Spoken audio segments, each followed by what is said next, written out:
today is a little guy who goes by the name Dr. Psycho. Now, Wonder Woman, being a warrior-bound Amazon, sometimes daughter of Zeus, is one tough lady, and as you'd expect, a good chunk of her opponents are equally, if not more, physically intimidating and pack one heck of a punch. And then there's Dr. Psycho. Dr. Psycho is not physically intimidating at all. He is 3'9" with no kind of super strength. But what Dr. Psycho lacks in physicality, he makes up for in being absolutely psychotic, but also one of the strongest telepaths on the planet. Psycho can match up to Martian Manhunter in terms of his telepathic prowess, and can control multiple different minds with his powers at the same time. On top of that, he is just so incredibly sadistic. When combined with that absolute power, he can cause a bad day for even someone as capable as Wonder Woman. And before we move on, I'm curious, who are your favorite underappreciated villains in not just comics but in any form of media? Let me know down in the comments below. But next up on the docket for today is Lord Deathman. The Japanese crime boss known as Lord Deathman has battled Batman both in American comics and in Japanese manga, using his powers to seemingly overcome death itself, able to rise from the grave no matter what his injuries are. In his first appearance in Batman 180 in May 1966, he passed away 3 times using a yogi technique to appear passed away before the final conflict, which saw him actually get struck by lightning and go on to the pearly gates. But since then, he has actually gained the real power to come back from the grave, but at the cost of having a bare bones skull for a head. His regenerative abilities are so powerful that his fluids are used to create the infamous Lazarus pits that Ra's al Ghul uses to stay young and immortal. One of the first ways Batman defeated Lord Deathman with his new powers is honestly a little out of character for the Crusader. He threw Lord Deathman off of a building into the path of an armored car, which took the criminal down just long enough for Catwoman to lock him in a safe, and then he was shot out into space, and he still somehow came back. Next up is Rogal Zar. Rogal Zar is basically an alien warlord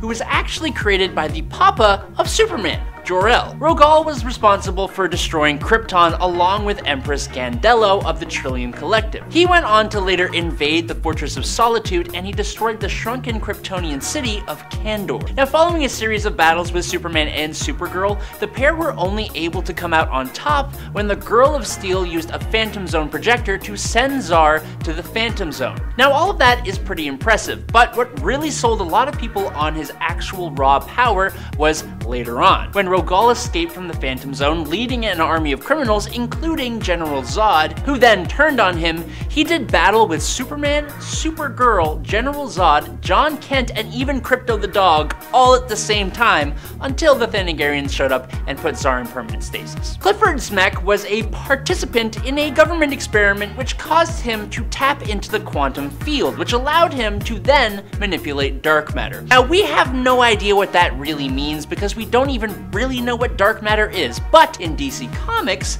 the dark matter in Major Force's body allows him to do incredible things like absorb energy, fly, regenerate, and even create light constructs like a Green Lantern can. Another side effect of all this concentrated energy inside of him means that he will go off like a nuclear boom boom if he is cut. That on its own is a huge power boost, simply because now, as a result, most superheroes can't even risk fighting Major Force, just in case they cut him. But then, on top of that, even if he does go off, ripping apart his own body on an atomic level, the dark matter that he controls will just put Major Force back together again. And that's not even everything. Not only is Major Force a physical threat, but he is also, just to top it off, a psychological genius. Simply by talking to the Green Lantern Kyle Rayner, Major Force convinced the superhero to give up his own power ring, the source of his power, and one of the most dangerous things in the universe. Coming in at number 7, we have Bessie the Hell Cow. I mean, we have to throw Bessie on here just because your average comic fan would have never heard of her. It definitely caught me off guard. How do you make a cow that is so powerful it constantly comes back from the dead and has been a villainous threat for nearly 300 years? Well, you have Dracula bite the cow and drain the blood out of it.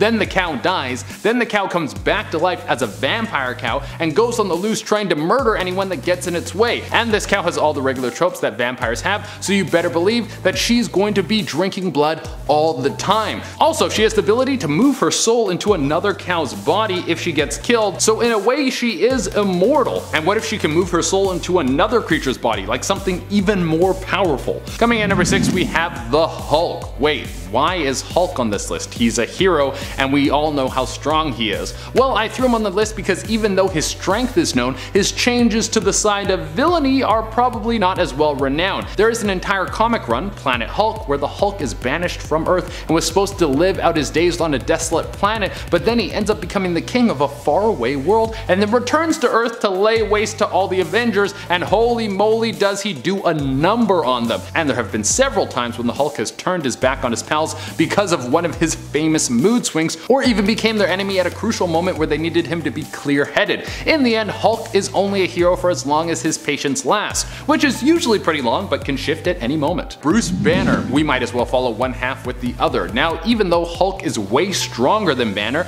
Dr. Banner is way more unexpected of a villain. I mean, he's been a certified hero right up until Jason Aaron had his run with him on the Hulk. This was where the Hulk had Dr. Doom separate him from Banner for good. Now you think this would be better for the both of them, but turns out Banner goes insane without the Hulk floating around in his head, and Banner as a villain is pretty powerful. He starts a Dr. Moreau Island making a bunch of Hulk animal hybrids. An army of Hulk creatures is enough to make any member of the Avengers sweat, and on top of all this, he's one of the smartest people on planet Earth. So even though it hasn't happened a lot, when Banner goes bad, everyone should be shook. Coming in at number 4, we have Mojo. I don't know if Mojo is more unexpected or forgotten, but I think he slides perfectly into this spot on the list. Mojo is basically what happens when you give a CEO supreme cosmic power without any laws. Mojo is the ruler of his world and basically runs everything like a TV executive, creating more and more outlandish ways to create entertainment for his people without a shred of morality. But Mojo has been able to capture some of the strongest heroes and force them to compete in battles of strength,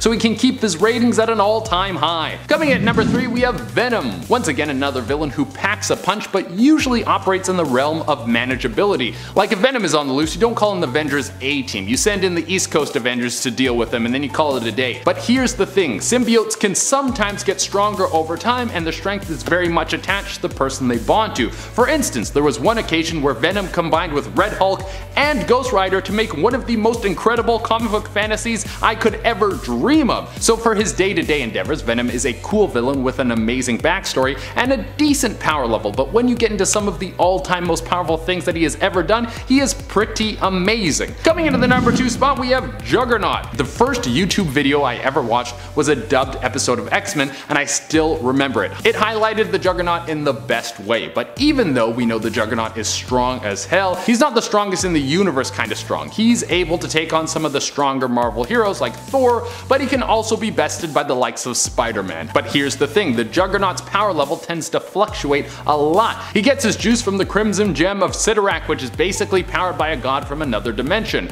On one occasion, Kane Marco, aka the Juggernaut, was able to tap into the full potential of this gem and became a being so powerful he could crack through realities with a punch. He was also 100 feet tall, so as you can imagine, he was quite the tough villain to take down. In fact, if he never lost touch with the true strength of that gem, he might have been supreme overlord of all the Marvel universe. And coming into the number 1 spot, we have Absorbing Man. At face value, Absorbing Man is a brute who can suck in some metal and punch dudes in the face. It's a very simple skill, but here's the thing about Absorbing Man, his powers are actually magical, so that means he can absorb things that work outside of the realm of reality. He is able to absorb energy from magical weapons, and he's also been able to absorb Ultron. Wait, what? Yeah, you know that powerful robot that almost killed the Avengers like 100 times and was actually successful on a few occasions in other timelines? Well, Absorbing Man sucked him in and then was able to absorb knowledge and basically became the most powerful creature on the planet by far. So who would have thought that some low tier criminal would be able to get to such a high power level? That is way over 9,000. An intense shocker.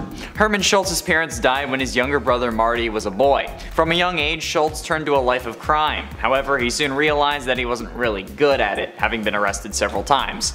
After one robbery gone wrong, he got arrested again, but was sent to a prison workshop, where he used the resources around him to build gauntlets that sent out shock waves which quickly opened safes as well, giving himself a one-up on the authorities, a much needed one. Now I know what you're thinking, but how could a guy named Herman be any form of powerful? Well, the Shocker had the ability to shock his enemies with his handheld vibro shock unit. units.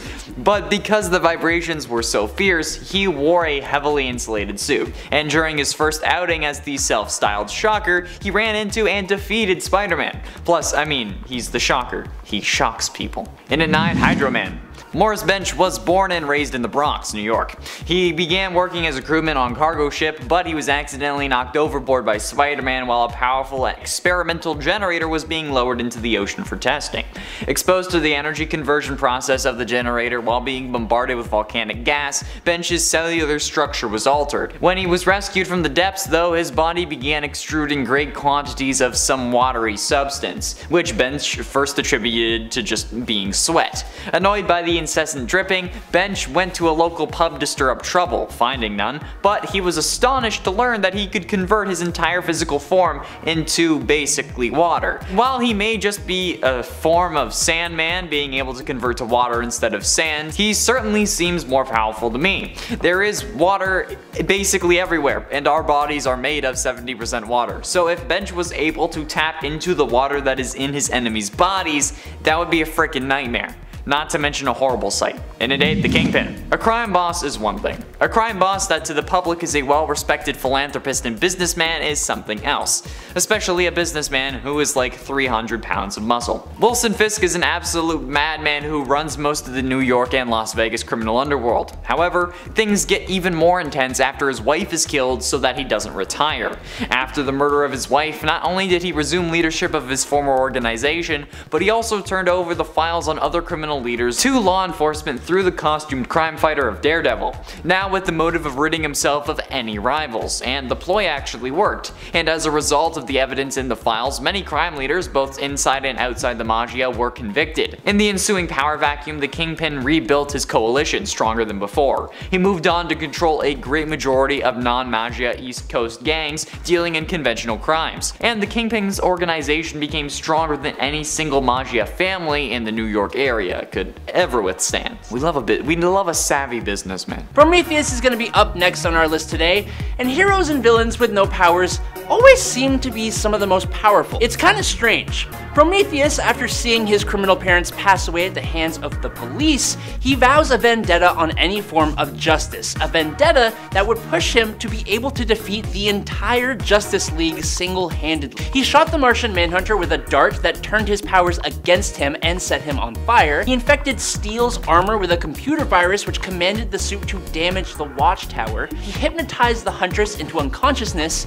attacked Green Lantern with a neural chaff that rendered his ring useless. He trapped the angel Zariel in limbo, tricked the Flash into believing that he had planted motion-sensitive devices that would just go off if the Flash used his powers, and he defeated Batman in hand-to-hand combat, which is nuts. His origin is very similar to Batman's. After his parents were dispatched from the mortal plane, he would travel the globe training and becoming the ultimate combat machine. But he also attended all the top universities, learning as much as he could. He eventually set up a base in the Ghost Zone, and from here he built an armor that could download information on any opponent's fighting style, and reminiscent of Taskmaster's ability from Marvel Comics. He is kind of crazy capable, but his vendetta on any kind of justice, plus his Batman likeness, just kind of makes him a little weird to me. Next up, we got Tattooed Man. Abel Tarrant was a sailor who discovered a strange chemical that could bring drawings to life. Now, realizing the potential this chemical had, he inked his entire body with it and became the supervillain Tattooed Man. While performing crimes, his ink actually comes to life to attack his enemies. Over the years, he has fought superheroes with tattoos of tigers, cars, ships, monsters, bears, fire, planes, and dinosaurs. He can even use a tattoo of wings to give himself the ability to fly. Tattoo Man has never been considered a super serious threat, but I think he should be, because he is only limited by his imagination. There is nothing stopping him from creating a tattoo of a nuclear boom boom or even a black hole. If he inked kryptonite onto his body, there's no reason that he couldn't take down Superman if he wanted to. Next up today is Dr. Sivana. It's almost ironic that some of the biggest and the strongest superheroes find their adversaries in the form of kind of creepy, somewhat old, bald men. Superman has Lex Luthor, who isn't old, but he is bald. And then for Shazam, he's got Dr. Sivana, who is indeed both old and bald. Sivana is not the kind of guy who's going to be engaging in a battle of fisticuffs, but that's fine because his strength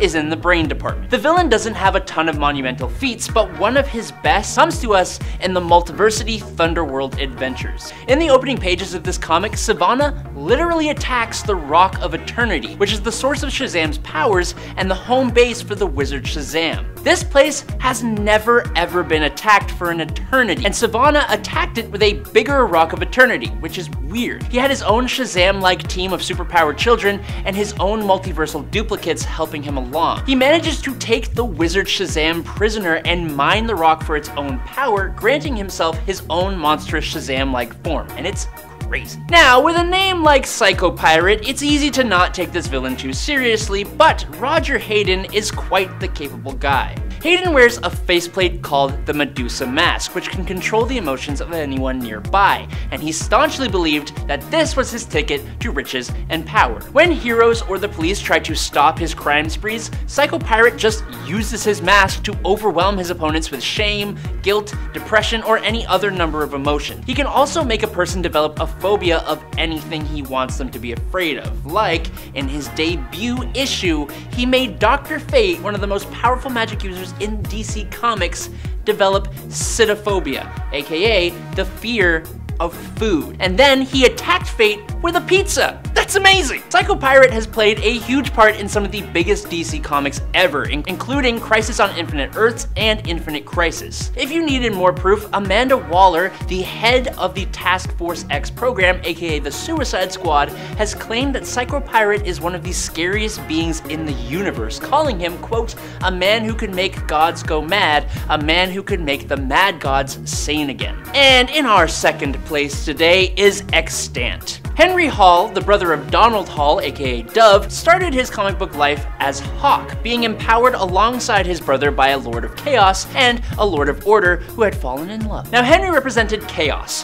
Hawk and Dove together were vigilantes and were even part of the Teen Titans for a time. After the Crisis on Infinite Earths, however, in a dystopian near future that was home to a time-traveling hero called Wave Rider, Henry had become an oppressive tyrant named Monarch who ended up going back in time and fighting the modern-day heroes before he was wiped out by the Henry of the present day. I hope you can follow that because it was kind of hard for me to follow when I read it. Present-day Henry then took up the Monarch title and mantle in the modern day, becoming a villain. Now, eventually, Monarch stole the time powers from Wave Rider and then allied himself with Parallax, aka the corrupted Hal Jordan, and he took on the new villain name of Extant. While he was the front for Parallax's scheme to recreate the multiverse using alternate timelines, he tried to alter time to give himself an entire army of superheroes and found himself battling all the greatest members of the JSA. And Extant tore through them all like they were a joke, and he even used his temporal powers to age up the members of the JSA that he didn't just straight up send to the afterlife. And lastly today, I think anyone who hasn't heard of this villain before would be forgiven. When you think of the most fearsome villains, specifically the villains of Captain Marvel, otherwise known as Shazam, you may not first think about the 7-inch long sentient worm from Venus known as Mr. Mind. This diabolically evil mind-controlling worm, after the events of Infinite Crisis, would cocoon himself and then emerge as a massive monstrosity capable of manipulating reality, consuming universes, and traveling through time and space. He was described as, quote, eating years and events from this universe's history, altering the Earth with every flap of his giant wings. It took a combined effort from Booster Gold, Supernova, and Skeets to defeat Mr. Mind by trapping him inside Skeets' shell, which was fortified by the Suspendium. Then, Booster Gold threw Skeets through time with the help of Supernova to the day that he was first discovered on Earth by Dr. Sivana, and then he's trapped in a time loop forever. So they didn't actually end him or defeat him, they just trapped him. This all-powerful, mind-controlling 7-inch long worm. Starting off our list at number 10, we have the diabolical Parasite. That's right, for the first entry on a list about power, we've got the supervillain whose entire gimmick is sucking it up. Born under the name of Rudolph Rudy Jones, the Parasite was born after accidentally ingesting a toxic substance at LexCorp that was eventually revealed to be the byproduct of extracted kryptonite radiation. This gave Rudy an unstoppable hunger and the ability to grow grow stronger by absorbing the life energy and superpowers of anyone unfortunate enough to be his victim. The villain is impulsively drawn to those with the most power, and while he was initially more of a foil for the DC hero Firestorm, Superman's sun-based powers and incredible strength makes him the theoretical perfect feast for the parasite. And judging by the amount of time that Superman has had to be saved at the last moment from Parasite to prevent himself from being completely sucked dry of his life energy, Parasite is definitely one of the more dangerous and hungry villains that Clark Kent should watch out for. Coming in at number 9, we have the one and only Bloodsport. Most well known for recently starring in James Gunn's The Suicide Squad, Bloodsport was a young man who avoided his draft to Vietnam and fled to Canada, leaving his brother to die in his place. Driven mad by this unexpected turn of events, Bloodsport became an extremely talented mercenary who then became nearly unstoppable when he was gifted a device that allowed him to instantly summon any weapon he could imagine directly into his hands. Using this new gift, Bloodsport was nearly able to kill Superman by creating a gun that fired kryptonite bullets, a talent that leaves him pretty high up on the list of people considered dangerous by good old Supes. Speaking of deadly kryptonite-themed villains, at number 8 we've got the disturbingly gross monstrosity known as Cancer. But, you know, spelled with a K because kryptonite. Cancer's origin story begins when Superman is poisoned with modified kryptonite by General Zod, leading to the growth of a kryptonite tumor within his body. While Superman's life was able to be saved by the efforts of Dr. Emil Hamilton and the rest of the Superman family, the discarded tumor was stolen again by General Zod's forces and mutated into a full-sized, xenomorph-looking creature with a life-killing aura and abandonment issues over how its father, Superman, forgot about it. Cancer is capable of wounding and breaking the skin of any Kryptonian, as he's essentially kryptonite itself in the flesh. And if you're literally poisoned to your archenemy, I'd say that Superman had better watch out. And at 7, Spider-Side. Spider-Side is a more obscure and odd Spider-Man villain that I still think would give the hero a run for his money nowadays. Being first introduced as Spider-Side in New Warriors number 61, this version of Peter Parker is one of the clones made by Dr. Miles Warren, an entirely separate villain that caused the whole clone debacle and the introduction of Ben Reilly and the Scarlet Spider. But what's notable about Spider-Side is not only him having all of Spider-Man's powers, but also the ability to stretch and warp his body at will, similar to Mr. Fantastic. Spider-Side is certainly deadly as well, helping Jackal to release a virus in Springfield, Pennsylvania, which resulted in the deaths of over 2,600 people, which Homer Simpson was definitely not happy about. But either way, Spider-Side with all the abilities of Spider-Man and Mr. Fantastic makes him pretty damn powerful for a villain that not really many people know about. And at 6, Kraven the Hunter. Karanoff found that he had a great talent for finding employment in Kenya, Africa. Karanoff began his career using the typical tools of the hunter, but over time he developed a preference to take down large animals with his bare hands. So, you know, already a psycho in the making.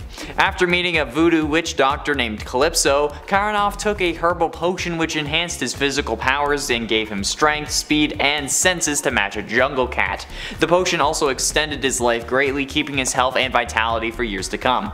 At some point, the notion of big game hunting became a bore to the hunter, so his associate Chameleon, who was later revealed to be his half-brother, proposed to Kraven that he hunt Spider-Man, and thus gave Kraven a new purpose in life. Kraven gained additional powers by drinking more rare and exotic jungle elixirs given to him by his voodoo priestess lover Calypso. These elixirs gave him the strength and speed of a savage beast, and all the better to catch Spider-Man with, right?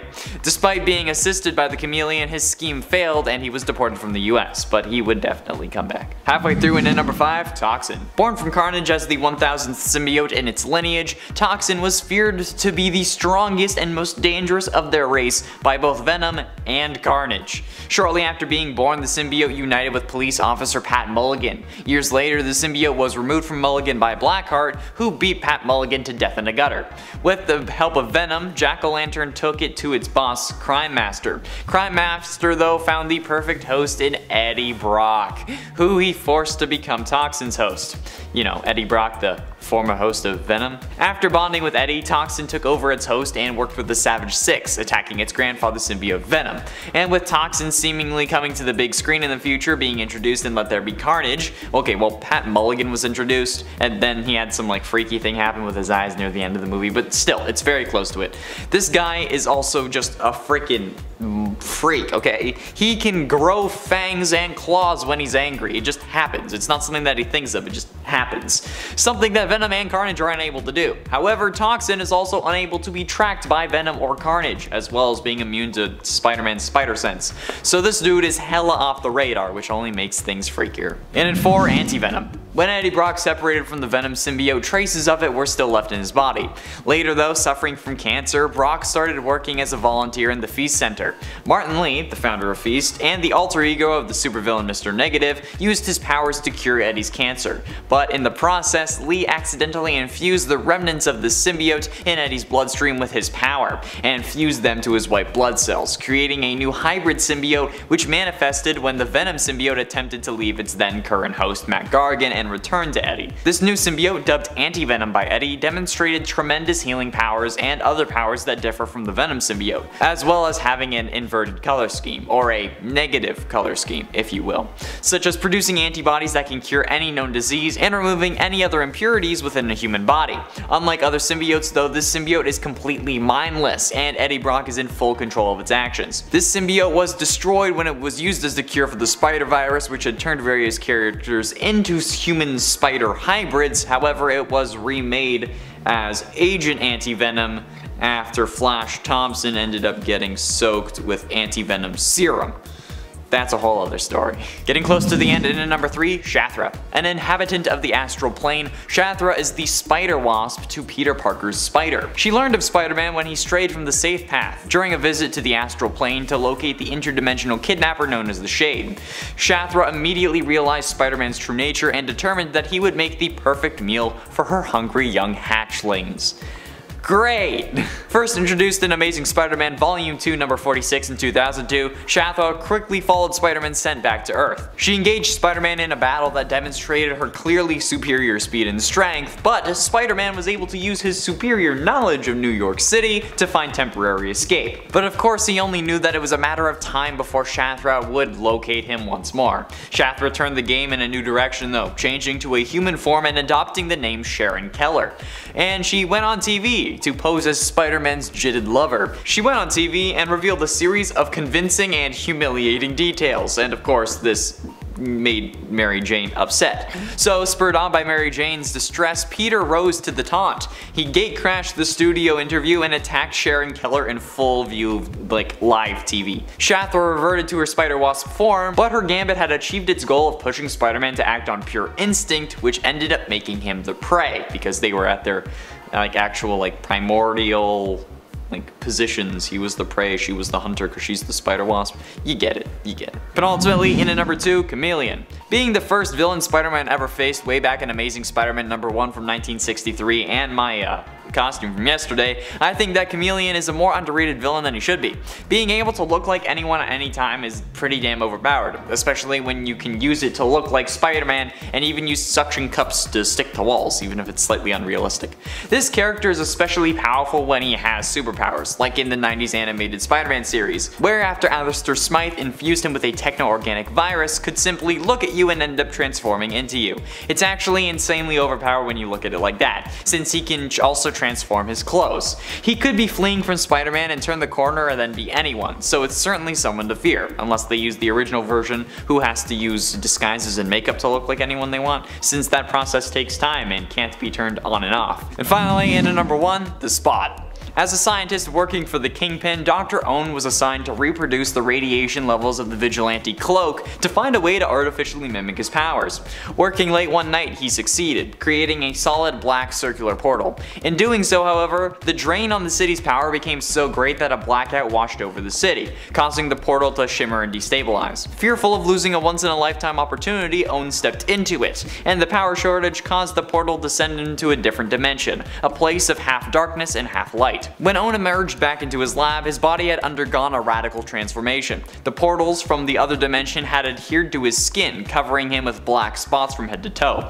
The reason this is absolutely terrifying, and is the most overpowered villain you wouldn't expect, is because he now had the ability to control these portals. If the man wanted to decapitate you, he easily could. Just close a portal at any part of your body, and then boom, amputation. Around your neck, you're dead. It's horrifying.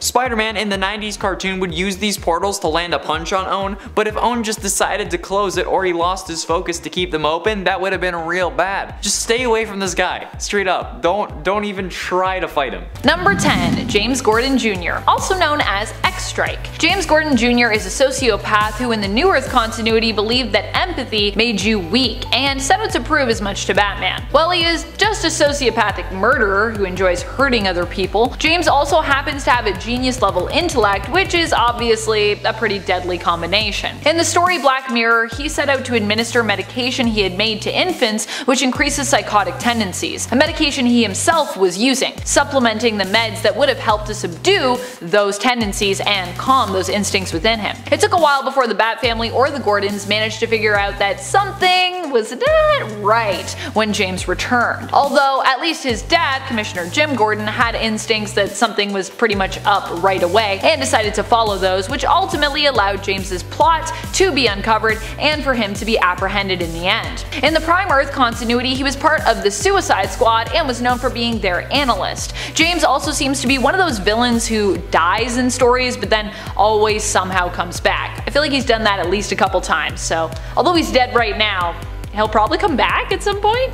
If I was writing, I'd bring him back. I like James Gordon Jr. Number 9. Holiday. Holiday has to be one of the most unexpected villains in Batman and Gotham's rogue gallery, and an accomplished unexpected villain at that. Holiday was a serial killer who seemed to be targeting the criminal mob family known as the Falcones with his targets. However, then the Maroni family was also targeted, another massive crime family in Gotham. This created a lot of tension between Sal Maroni and Carmine Falcone, the head of both families respectively. However, in the end, Holiday wiped out not just many of the people and members of the Falcones, but also killed various members of the Maroni family as well, with the killings taking place on holidays. In the end, Batman and Jim Gordon managed to apprehend Holiday, but only after he had successfully killed Sal Maroni on Labor Day. Holiday turned out to be the youngest son of Carmine Falcone, Alberto, who wanted to prove himself and get revenge for being excluded from the family business. Although in reality, this was pretty much done to protect him. Wow, that's unfortunate. Holiday would later face off with Calendar Man, and after being wounded would be smothered to death by his sister. Tragic. Number 8. Calendar Man. Well, of course I gotta put Calendar Man above since he beat Holiday, and that's how it goes. For a guy that pulls off crimes inspired by different holidays, seasons, and calendar dates, Calendar Man can actually be surprisingly successful and terrifying. In his first encounter with Batman, Calendar Man managed to pull off 4 crimes successfully before he was caught. Aside from that, over the years, Calendar Man in the comics has taken his crimes to the next level, even going so far as to murder families as part of a Thanksgiving Day crime spree, sitting down to steal a plate of dinner after successfully wiping out an entire targeted family. That is pretty dark. Of course, Calendar Man's weakness tends to be similar to Riddler's, namely that he leaves clues as to how to capture him often, and we always know his crimes will revolve around notable days in the calendar, so makes it pretty easy to watch out for him. Like, is a holiday coming up? Well, we should probably watch out for Calendar Man. Coming in at number 7, it's none other than Superman's twisted doppelganger, Bizarro. Now, honestly, when it comes directly to power levels, Bizarro should be a little bit higher on this list. When push comes to shove, as an imperfect duplication of Superman made by Lex Luthor's duplication ray, Bizarro has comparable strength to his nemesis, and has opposite versions of some of his more notable abilities. Freeze vision instead of heat vision, flame breath instead of freezing breath, and so on and so forth. However, Bizarro also feels a strong calling to be more than just a twisted version of Superman, and over the years has become more of an anti-hero than an outright villain, and seems content to try and carve out his own little slice of paradise on his new planet, Bizarro World. Taking up a controversial spot at number 6, we have the one and only Lex Luthor, Superman's arch-rival. Hating the idea of an alien having so much power and receiving so much love on planet Earth, Lex Luthor has been everything from a mad scientist to a ruthless businessman to even the President of the United States in his desperate quest, man, once and for all. He may be merely a human being, but with his dark intellect and lack of morals, Lex Luthor is more than capable of being noted as one of Superman's most powerful foes, whether he's inside a kryptonite-fueled suit of armor or merely using his giant evil brain. Coming in at number 5 with another example of Superman's own power set being twisted and used against him, we have Superboy Prime. A jaded version of Kal-El from an alternate universe known as Earth Prime, this Superboy was the only superpowered hero on his own world, with all other heroes merely being fictional. After this reality was wiped out during the Crisis on Infinite Earths, Superboy Prime became obsessed with recapturing his past glory as the one and only Man of Steel, and slowly twisted into a psychotic version of Kal-El, determined to wipe out every other Clark Kent. Few thoughts are scarier in the DC multiverse than a rogue Superman determined to cross dimensions to get exactly what he wants. At number 4, we've got to go with Mongol, an intergalactic conqueror from the stars. One of the few non-Kryptonians in Superman's rogues gallery that could still survive coming to actual blows with him, Mongol is the charismatic leader of Warworld, a mobile battle station of a planet that travels the universe looking for planets to, naturally, wage war against. Training for a time with the Sinestro Corps, Mongol is one of the most skilled combatants and tactical adversaries that Superman has ever faced. And while he may be less known than the other intergalactic conqueror known as Darkseid, Mongol and his extended warlord family are a persistent thorn in Superman's side. Coming in at number 3, it's the Superman killer himself, Doomsday. Now, I know what you're thinking. This is a list of Superman villains you wouldn't expect to be the most powerful, so how is the alien that's literally best known for killing Superman gonna count? Well, while Doomsday already does have an incredible reputation for killing Superman in the 90s, the character has only gotten more deadly, powerful, and unpredictable in the years since. Doomsday's most horrifying power is his ability to evolve and improve over any method that has defeated him in the past, an ability that has led to the creature becoming more and more intelligent with each encounter, and even exuding a toxin that's so powerful it was able to take out superpowered individuals like Wonder Woman. While Superman may have only died once to this Kryptonian monster, Doomsday is still biding his time for the rematch that'll finally let him get a second victory against the Man of Steel. At number 2, we've got yet another twisted version of Kal-El with the terrifying Ultraman. In the alternate universe of Earth 3, Superman's biological father was a far eviler man, and filled his infant son's spaceship with messages and monologues about his ideology and how Kal-El deserved to be the strongest possible being in the universe. Murdering his adoptive parents at the young age of only 7 after discovering that shards of his home planet, Kryptonite, made him stronger, this version of Superman instead took the name Ultraman, and wound up assassinating the President of the United States before forming the Crime Syndicate, a dark doppelganger of the main DC Universe's Justice League. While other evil versions of Superman have been held back by mutations or outside intervention, Ultraman is Superman at his peak, but with none of the morals and nothing holding him back, meaning that every time he crosses over into another universe, Superman needs to stay on his guard. At our top spot on this list is the character I've been looking forward to pronouncing this entire video. It's Mr. Mxyzptlk. Superman's main two weaknesses throughout all of comics are kryptonite and magic, and while Mxyzptlk might not have much of the former, his magic is beyond compare. A being from the 5th dimension who enjoys tormenting the most powerful hero of our more basic 3D existence, Mxyzptlk's dimensional abilities essentially make him omnipotent with magic, allowing him to alter the rules of logic, reality, and capable of teleporting wherever he pleases. The only way to defeat him is usually by some made-up rule of his own decree, such as getting him to spell his name backwards, a spell that can send him back to his own dimension for a guaranteed 90 days. Definitely one of the oddest villains Superman has ever faced, Mxyzptlk is honestly more of a nuisance than an outright bad guy, but his limitless powers make us very grateful that he seems more focused on trickery than outright world domination. Number 10. Count Vertigo. Now aptly named Werner Vertigo, he is a man who was born with an inner ear defect that affected his balance. So naturally he was implanted with a device that not only corrected that, but also gave him the ability to cause extreme vertigo in other people. That's right, his entire ability is disrupting his enemy's balance, and honestly you might think that's not really anything to write home about, but trust me,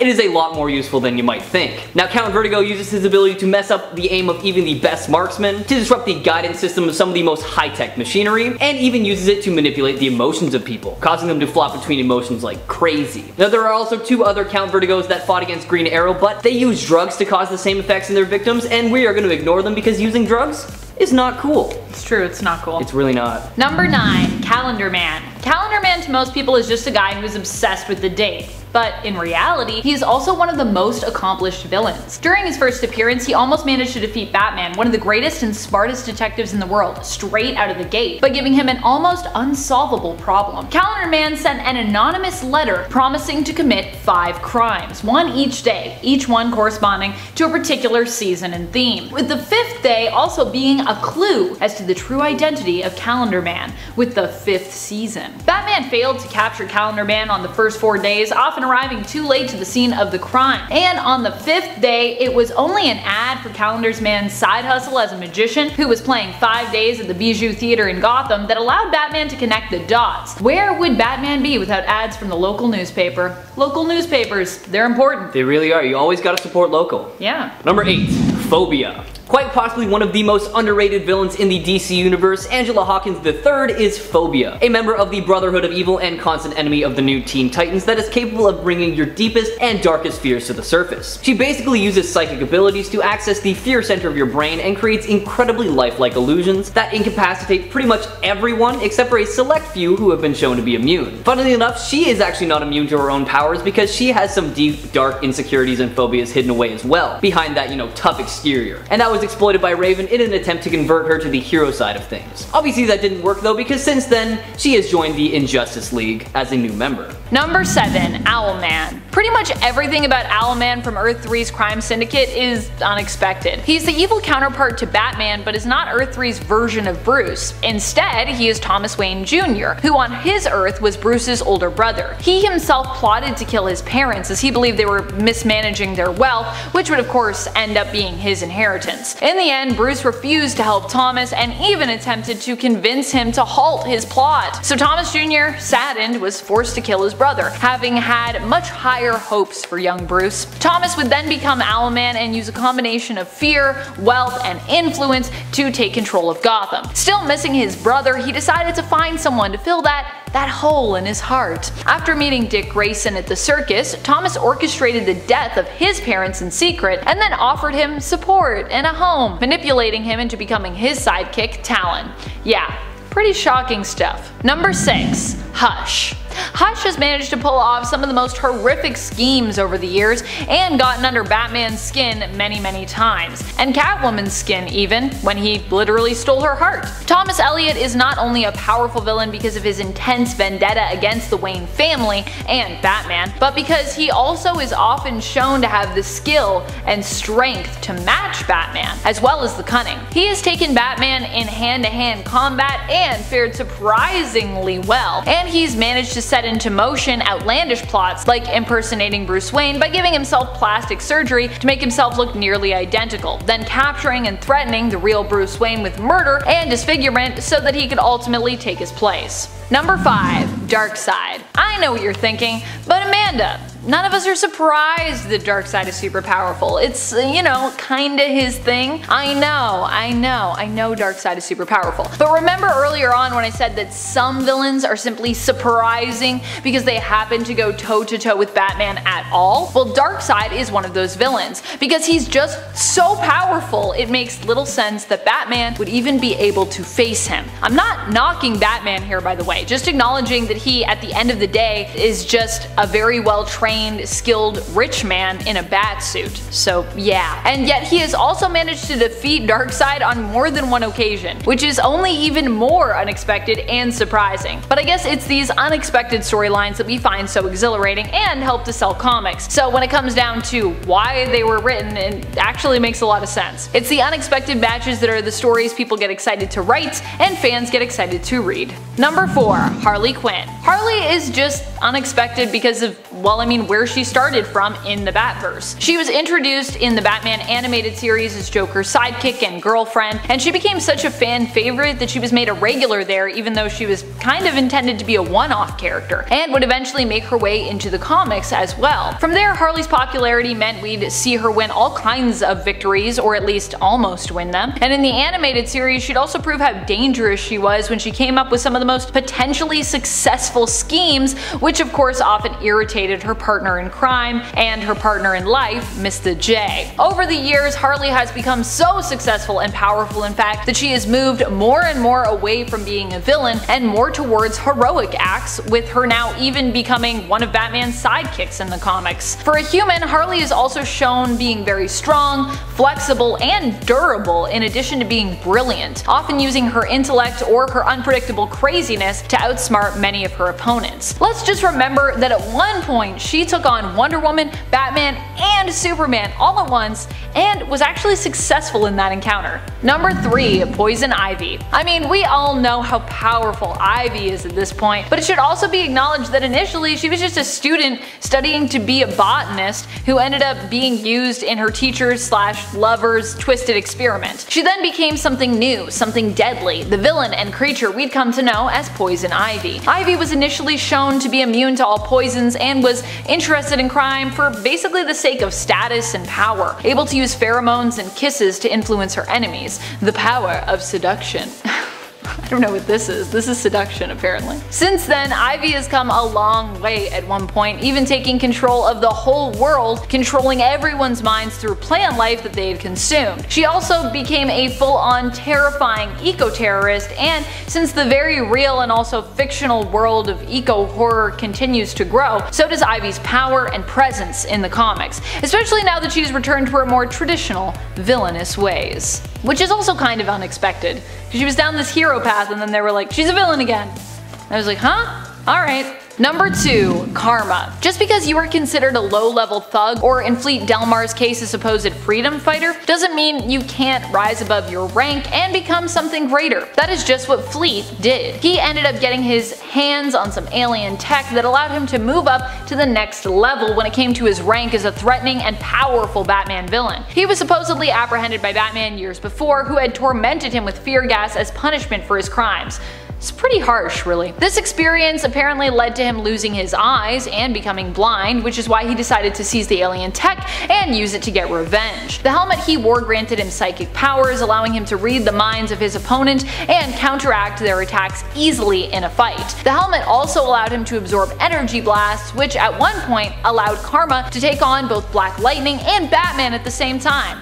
And then he went on to have a semi-successful career with the League of Assassins, so I mean he died, but still, pretty crazy for just like a low-level thug in my opinion. Number 1. Phantasm. Phantasm is of course unexpected given that she had a secret identity, and in the animated series we even expected her to be a he instead of a she, so that's pretty unexpected. Andrea Beaumont is also one of those very powerful and strong villains for the fact that she holds a lot of sway over Bruce Wayne, being one of his love interests as well. Not only that, but when it comes to many of her skills and her physical prowess, she is often shown to match Batman and be on a very similar level to him, which is of course quite impressive because Batman is pretty crazy. Andrea is also surprisingly more ruthless in comparison to Bruce, having no qualms with killing those who cross her, whereas Bruce typically holds back from killing, at least in the current continuity. In his original days, not so much. So not only does she potentially have him as an ally at times, but she also has all the skill, strength, and know-how to use their relationship and her knowledge of Bruce to her advantage when playing the role of antagonist. Coming in at number 10, we have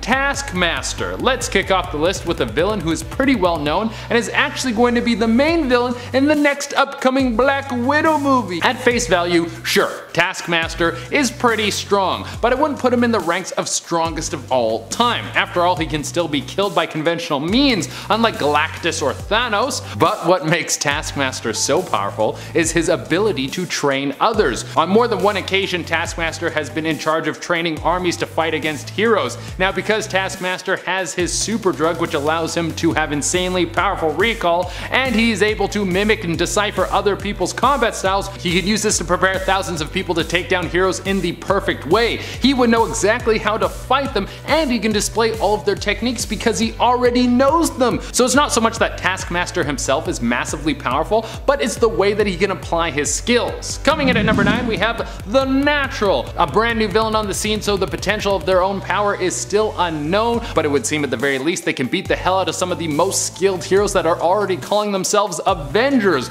In the first issue where we see the Natural take center stage, he comes into conflict with Bucky Barnes and the Falcon. The two of them are veterans of the hero world and should be able to take out a new villain with no problem. I mean, at first glance, the Natural looks like a 20-year-old with the brightest blonde hair and eyes you have ever seen. He looks like he should be on a K-pop poster, not beating the hell out of two members of the Avengers. Well, that's exactly what he does. And before we can get any more details about who this brand new villain is, he has to run off and we have no idea where he went. I think it's safe to say that this guy could be one of the Avengers' most skilled enemies in the future. Coming in number 8, we have Stiltman. I mean, the name alone is super lame. You couldn't call yourself anything cooler like Dr. Tall or Towerfoot or Lanky Larry, anything. But even though Stiltman is super lame at first glance and doesn't have any real powers outside of his super suit, he's actually quite strong. When you go through the list of heroes that he has gone toe-to-toe with and actually created a lot of issues for, he actually starts to look like a little bit of a big shot. Mind you, he's not going to be ripping down reality anytime soon, but he might just kick Wolverine in the head so hard he gets a concussion for like 30 seconds. Number 7.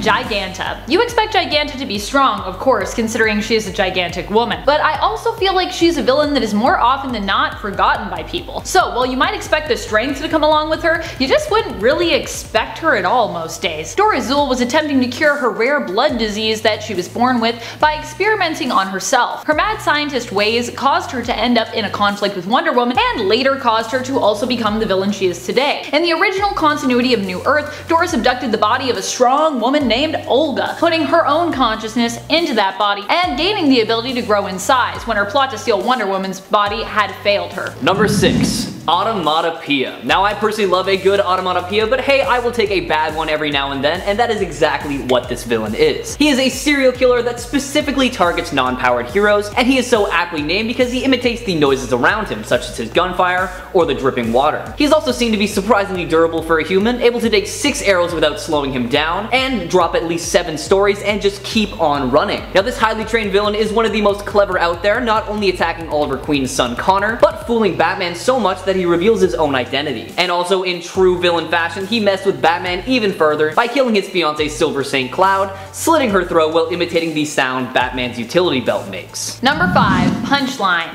Punchline is a newer villain on the scene and as such has definitely been underestimated. But honestly, it's this attitude that only serves to fuel Punchline's desire to prove that she is actually worthy of all of that hype. As far as we know, she is like Joker, a non-powered human being. Punchline typically fights with small stiletto blades, and despite only being in a few issues so far, she has managed to slit Harley Quinn's throat and create her own specific brew of Joker venom just for Batman, which has succeeded in making him go pretty crazy recently. Imagining Alfred is still alive and still on his communique system, despite the fact that, you know, he's very dead. Number 4. Amazo.